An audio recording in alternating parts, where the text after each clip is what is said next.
Ah, Pokemon. Don't you remember playing it as a kid? It was so much fun. You'd grab a starter and you'd go out on your adventure. You'd run around the grass, catch the Pokemon, battle some trainers, have fun. You'd work your way to beating the evil team, becoming the champion. It was always fun playing Pokemon. And then you grew up. And then you looked forward to the next entry every time. Every time the next entry is so exciting, right? Gen 4 and then Gen 5? Holy shit, that was great. And I'm an adult. And now, you don't play Pokemon. Instead, you play other games, but every time Pokemon comes out, you're going to make sure you go on Twitter and complain about every little thing in the game. Doesn't that sound great, guys? If you don't know, if you can't tell about the title, today we're talking about Pokemon Legends ZA. We finished the game about 2 weeks ago now. I know this is pretty late. But I'm going to be honest, guys. The game's not bad. Yeah, the game's really good. Explore a big city, Lumio City. Now, is it as big as exploring a region? Probably not. Probably not. I would still probably rather explore the Kalos region. If the entire Kalos region was like this. Look, I don't give a shit about open world games, right? Just put in the loading screens. I don't care. I'd rather play a 3D game with loading screens than play play Gen 9 that didn't work and had horrible FPS. Well, I guess it didn't work. It did work to some degree. But we do have the entire nicely currently being rebuilt Lumio City to explore. It is very big. You can spend a decent amount of time walking through it. I mean, I actually just kind of enjoyed walking through it sometimes, just looking at the, we'll get into that. But the game is not bad. Honestly, if I had to really give the game like a rating out of 10, I'd give it an 8, honestly. I would honestly give the game an 8. Obviously, your character's a tourist. You choose between your preset look when you start off the game. Character's a tourist, just entered Lumio City, where you're found by either Townie or Urbane. I mean, everyone picked Townie. It's a shame you can't pick your rival, really. They should just let you do that. But pick your Townie or Urbane will find you, and they will introduce you to Lumio City. That they're filming an ad, and they'll welcome you to the city, and they'll bring you to a place to stay, which is Hotel Z. We still try to. Because, well, you know, Lumia, it's France, so you immediately get robbed upon entering France, as you do in real life. But you get started, you get a choice between Totodile, Tepig, and Chikorita, and I picked Chikorita because I'm different, right? I'm special. And once you go through a bit of a tutorial, the game will begin. The tutorial, and this is where they introduce the new battle system, and honestly, this is so much fun.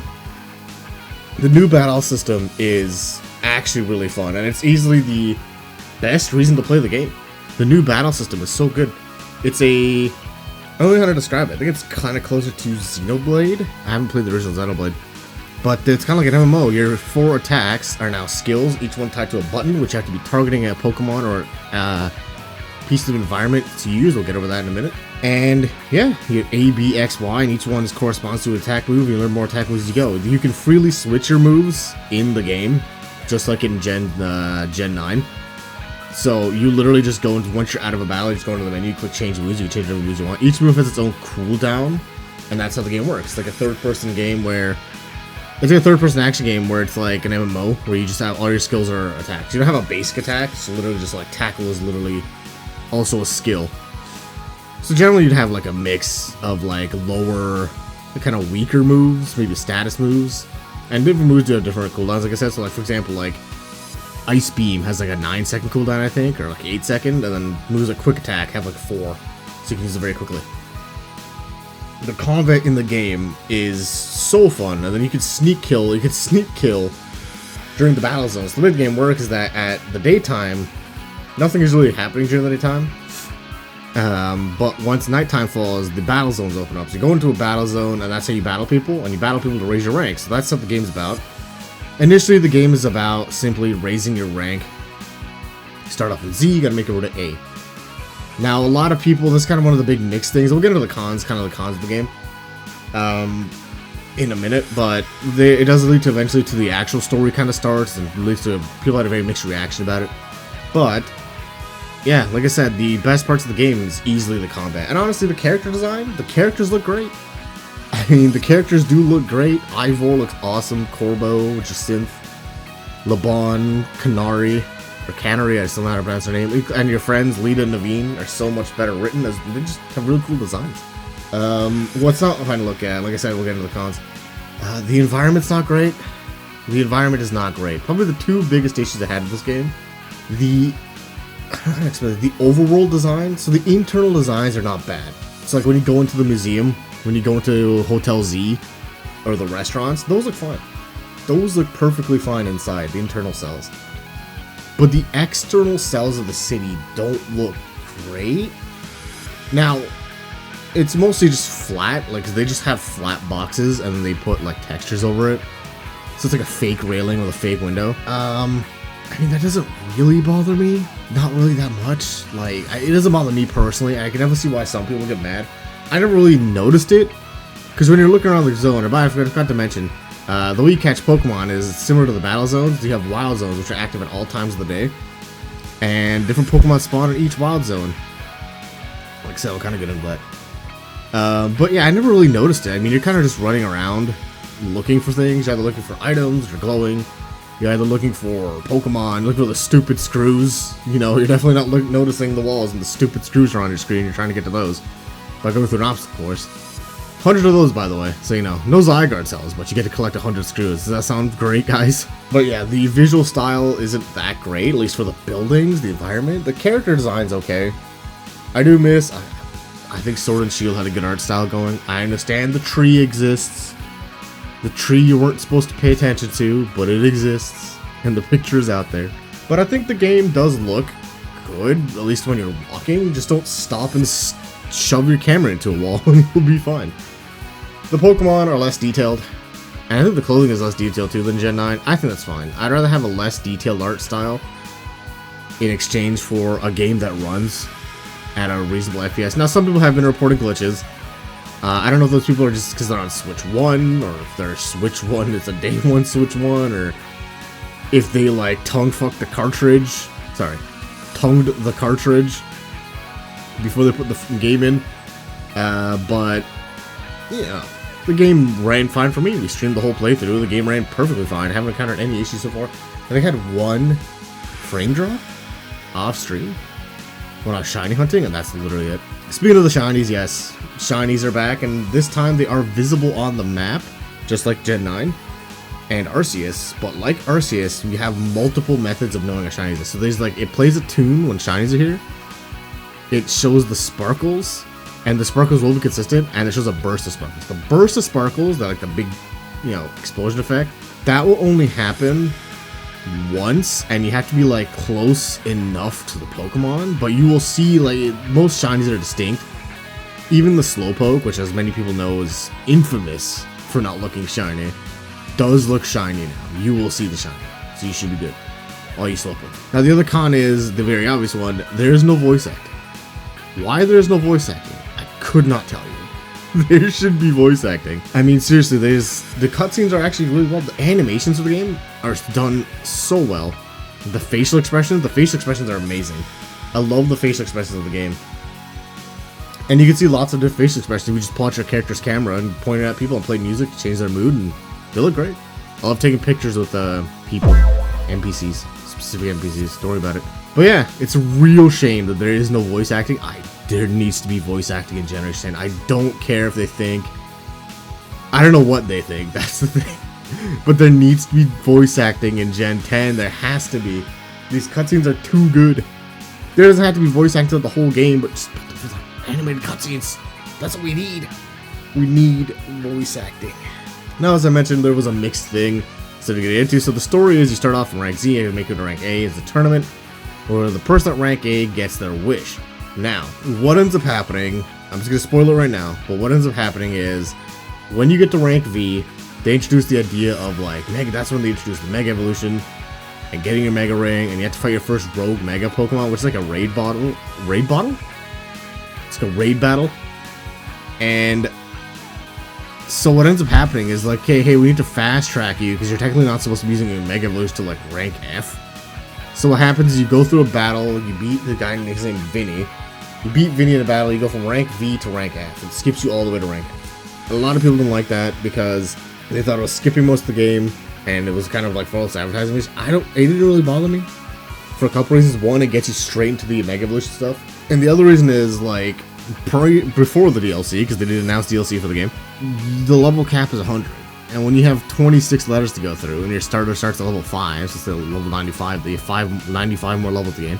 Yeah, every rank isn't gonna be different. Now, there were other things they could have done to, like, let you rank up, which probably could have done, like, put in, like, puzzles or trivia quiz things before you were allowed to, like, do the rank up battle. But I don't really have a problem with it. I don't want to train for 2 levels, and then, you know, 2 levels, alright, do the next rank battle. Like, that's stupid. And you will end up overleveled, as always. But the nature of the way the combat works does mean, like, even if you're overleveled, you might still get one-shot by a Shadow Ball because they were faster than you. And this does make some Pokemon not unusable, but for example, Aegislash, completely unusable. Don't bother with an Aegislash. Keep it as a Dual Blade if you're a Honedge fan, like me. Keep it as a Dual Blade, because the Aegislash form change will result in you getting hit constantly, so don't do that. But the game was sufficiently challenging. I'd say if you were to Nuzlocke this game, you would have a hell of a time. It'd also be kind of hard to keep track of the Nuzlocke catching. So like I said, the wild zones open up. You just go to you literally just go into the zone. Pokemon are there, you catch them, you can leave. You can catch Pokemon like an Arceus just freely, or you can battle them and then catch them. It's up to you. And you unlock more Wild Zone as you rank up and as the game progresses, from the relatively safe Wild Zone 1, and they kind of get more and more progressively dangerous as the game goes on. Some of them are very dangerous. I wouldn't recommend going in them at all. And like I said, and as well as near the wilds, the way the Pokemon spawning works is they respawn every loading screen, so either fast travel or sleeping on a bench, which changes the time of day from day to night and night to day, will reset the Pokemon that spawn in. So that's kind of the shiny hunting method to do, by the way. It's just resetting or fast traveling. That's how I call my shinies. But yeah, and you'll unlock more wild zones, get you more Pokemon. Now, obviously, the biggest issue is that with Pokemon, you want to fight Alpha Pokemon. So Alpha Pokemon are back. They drop XP candies. That's how you level up your Pokemon, mostly. So it's really annoying when you get like a Bagon. Well, you get a Bagon that's like level 50, but your Pokemon by then are level 75. So you can't really use your Bagon because everybody's like way higher level than him. But, I mean, you can sneak kill someone and switch out. You can switch out whenever you want. There's a delay between, for example, like, a Pokemon has to go through its, like, coming out animation when it comes out of the Pokeball. But, like I said, the combat in the game is so much fun to just spam moves and blast people in the face. And then there's the story. Now, the story is actually pretty good. I like the story. Like I said, people didn't like the whole skip half the tournament. And I get it. It does make it feel like you're kind of skipping half the content of the game, which is fair. I think it's a fair statement. It doesn't matter to me. Like I said, I'm mixed about that. But the story is, relatively simple.